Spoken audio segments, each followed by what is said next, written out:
We've all heard the horror stories, right? Priceless instruments being smashed to bits during air transit.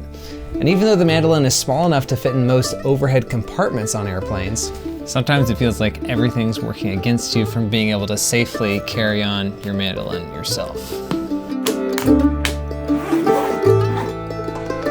So over the past 10 years, I've done a lot of touring and a lot of fly dates with the mandolin, and in this video, I want to share with you my top tips on how to arrive at your next destination with your mandolin in one piece. And first up, before you leave for the airport, be sure to take out any tools or sharp objects from your mandolin case to avoid being pulled over at TSA when you go through security. And speaking of your mandolin case, you're gonna want something really protective. Something that will keep your mandolin safe even if you do have to check your instrument, which is something we're gonna try to avoid at all costs in this video. I use this carbon fiber Hoffy mandolin case, which is great. Colton cases are also really good. Something with a lot of cushioning and a hard shell exterior that might sustain a couple bashes if necessary. And if you wanna go the extra mile to keep your valuable mandolin even safer, then here's something you might enjoy.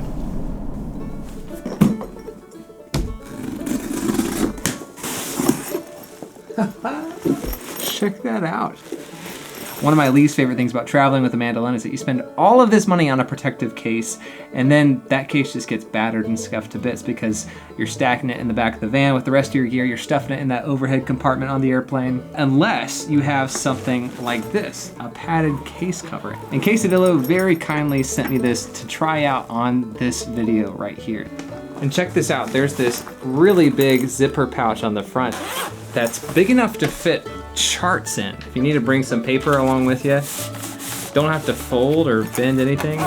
But maybe the coolest feature are these super sturdy metal rings here that you can use to attach a side shoulder strap or even 2 backpack straps on the back, which is gonna make traveling so much nicer. And the material itself is made out of this water-resistant, durable nylon, but under that there's thermal padding as well, so it helps regulate the temperature of your instrument. And it's just a relief to know that there's an extra layer of protection for your beloved mandolin when you're flying, and I'm a big fan. They even made it in the same green as my logo, so huge thanks to Sam and the Quesadillo team for sending this. Check out their stuff at the link below. They have a bunch of different colors. They make for Hoffy and Colton cases.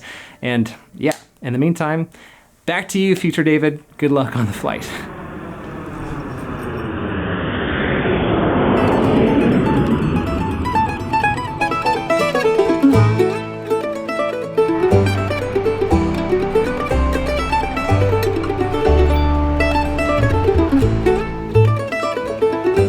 So there have been a couple times where I've been asked to check my instrument up front at the ticket counter. And if that happens, you can always ask if you can take your mandolin through security yourself and wait to gate check it at the terminal, which is a much safer option and gives you the opportunity to still sneakily carry your mandolin on board, which is what I've done before. And if you're gonna be flying often with the mandolin, then TSA pre-check is a must. It's so worth the upgrade just to be able to get through security faster, but also I think I've had fewer baggage and instrument inspections through TSA since upgrading. And that's the last thing you want, some random stranger just poking around your valuable instrument.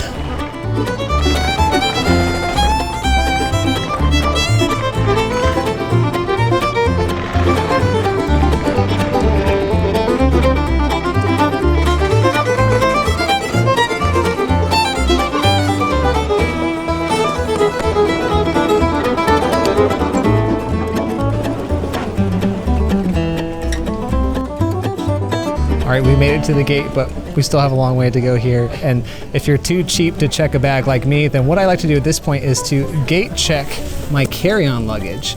That way I'm prioritizing space for my mandolin and don't have to feel guilty about taking up 2 spots in the overhead bins. Hey, how's it going?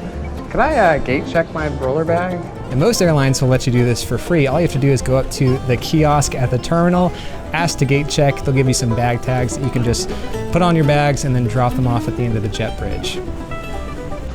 And if you have any valuables or electronics in your carry-on luggage, what I do is bring a small satellite bag to transfer those items into so I can still carry them on the plane and safely put them underneath the seat, no problem. You could take all that money that you save for not buying a check bag and now upgrade your boarding group so that you can get on the plane sooner and ensure that you have a spot for your mandolin. But again, I'm too cheap, so if you're like me, these next tips are for you, and for these, we have to get a little sneaky. So when it comes time for boarding, try this. This is a trick that I picked up from my good friend Nate Lee. Shout out to him. When you go to hand your ticket to the airline employee, try to keep your mandolin on the opposite shoulder. That way your body is covering the bulk of the case. We're trying to make the mandolin as inconspicuous as possible to minimize the risk of them stopping you and making you check your instrument. Usually that's enough to get you through, but if that doesn't work, if they're still adamant about there being no space in the overhead bins, then ask if you can still carry your mandolin on board and check with the staff on the plane to see if there's room in the steward's closet. That's a space that often doesn't get utilized. I've been able to store my mandolin there a couple times.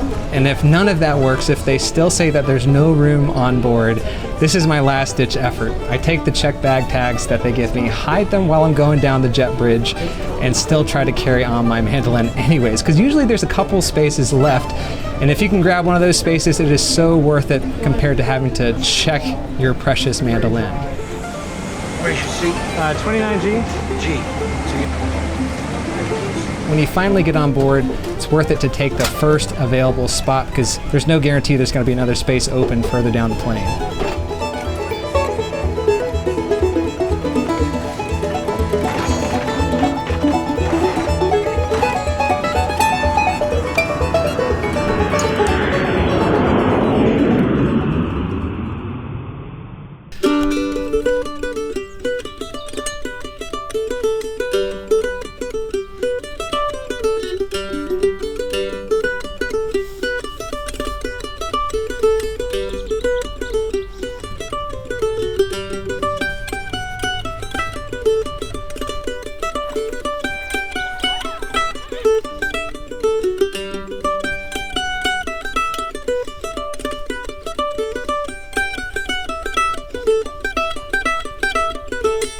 Here we are, we made it to our final destination here in beautiful Northern Ireland, and our mandolin is still in one piece. Huge thanks to Quesadillo Case Covers for sending this cover for me to check out. I really enjoyed using it in this video, and definitely check out their products at the link down below. And just thank you so much for watching. I really hope that this video was helpful for you in your next journey with the mandolin. Please leave a comment down below if you have any more travel tips for us, and while you're down there, leave a like and a subscribe too for more mandolin videos. And speaking of which, if you want to see more footage from my time here on the amazing Emerald Isle, then check out some videos that are coming up next. I'll see you then, and happy picking.